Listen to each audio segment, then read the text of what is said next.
Hello, you're welcome to Equest Tech. In this video, I'm going to be showing you how you can create a program that counts the number of words in your text documents in just a few lines of code.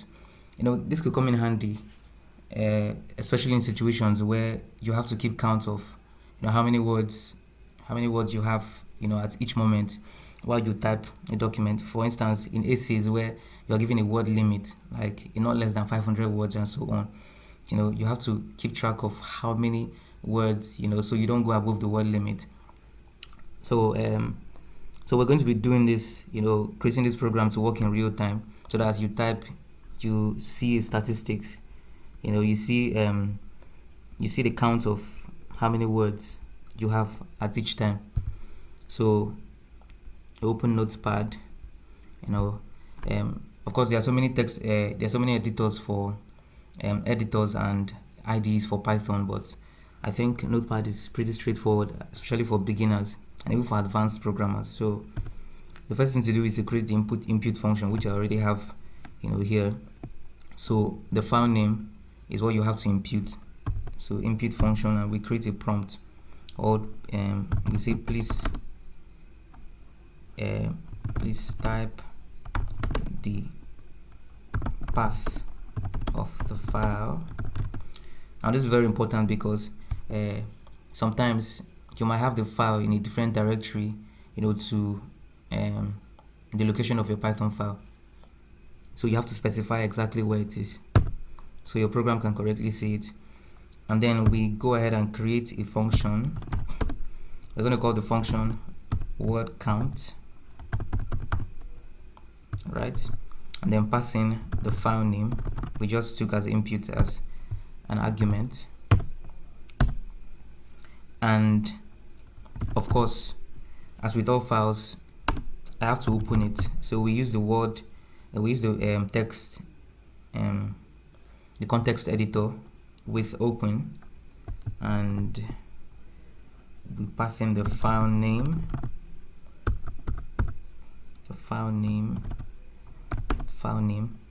you pass in an encoding to enable it read any kind of file, especially PDF files. Latin 1 encoding is one of the most popular encoding techniques. So Latin 1, right, rather as F, and then we go ahead and read this file. So you pass whatever content comes out to a variable called word. So we say f.read, and then now here comes the challenge. You want to be able to count the number of words in the file.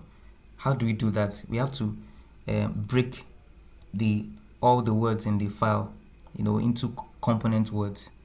And we can do that using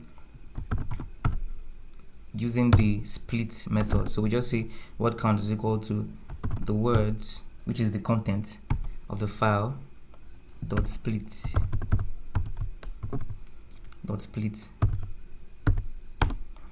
We do that so that it splits wherever there's a space, and of course there's usually a space after each word, so that works. So and then we return the length, the word count from this list, the word count list. So word count from the list. So that goes. So over here we just have to call the function count words. Okay, word count rather. Sorry about that. Word count. So we call that, of course, the argument. We call that, and then we say print x. So let's just see what this this few codes we've written so far can do. So let's call it let's name the file word counter.py. all right, so now go back to our desktop, open the command window, and then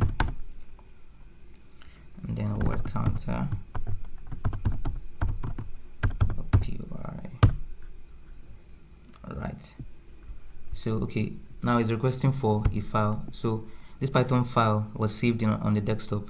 So to make it easier, we just look for any file which is on the same directory, which is of course the desktop. So I think I'll pick this debug file, or just basic text, and we're going to, now this debug file has an extension log. It's very important to know the extension, so we're able to read the file correctly, because if we key in the wrong extension, we usually encounter trouble. So just say debug.log.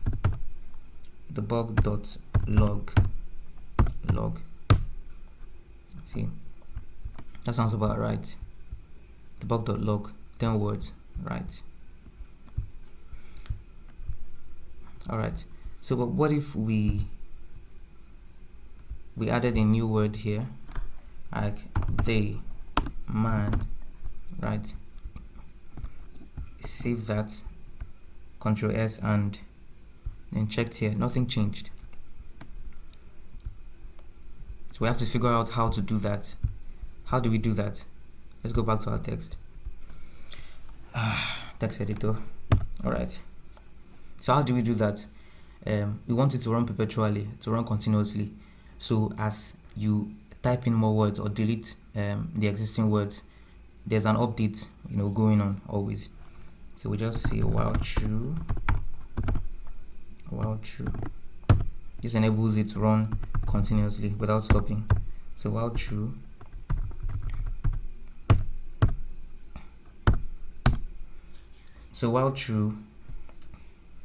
Just say if x is not equal to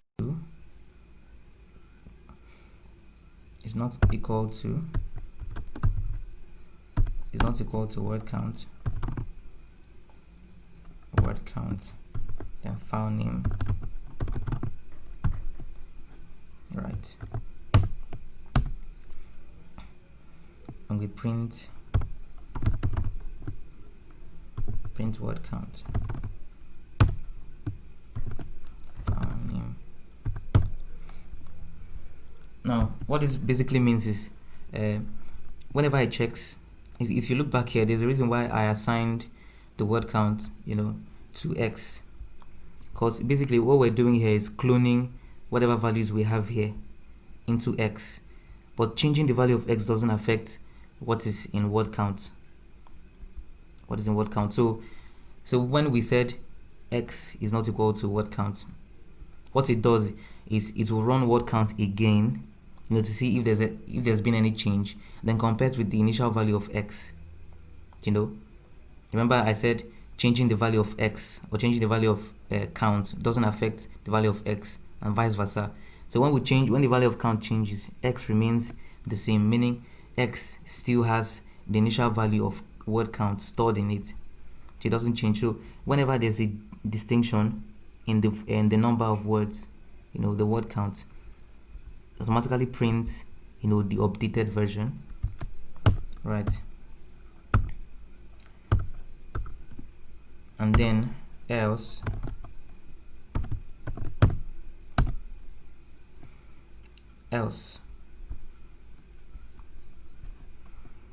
if there's nothing, continue.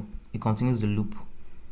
But here we also have to update the value of x, so it doesn't keep printing this updated value continuously. So we update the value of x so that when it comes back here and runs this code again, and it discovers that x is now the same thing as word count, it doesn't print out the value stored in word count file name continuously. So we just say x is equal to word count file name. So that should do our job. So okay, so let's save that and then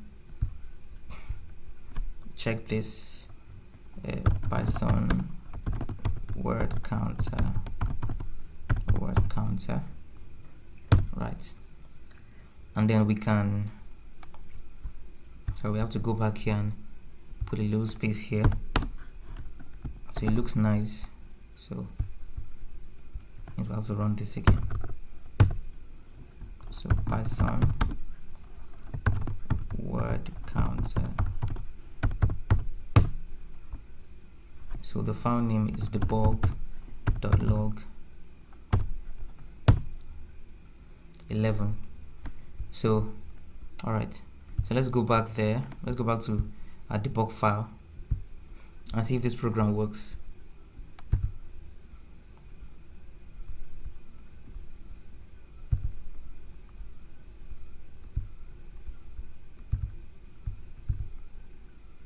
Alright, here's our debug file. So let's see. If we delete this, save that, and then check. Wow, it just updated the number. Okay, let's go back and add two more words to see if it's actually counting the actual thing. So it's the man. Let's add more. That's troubling me. Alright, so is the man that's troubling me. Name is 1 2 3 4 5. So we should have 14 words now. So wow, 14. So our program works. We can also additionally just put in a couple of things. We could change this to a file dialog in Tkinter to make it easier to get any file from any directory. It works anyway, so you can just play around with the code. Thank you for watching. Just subscribe to our video, and we're going to be uploading videos like this on a regular basis. Thank you very much.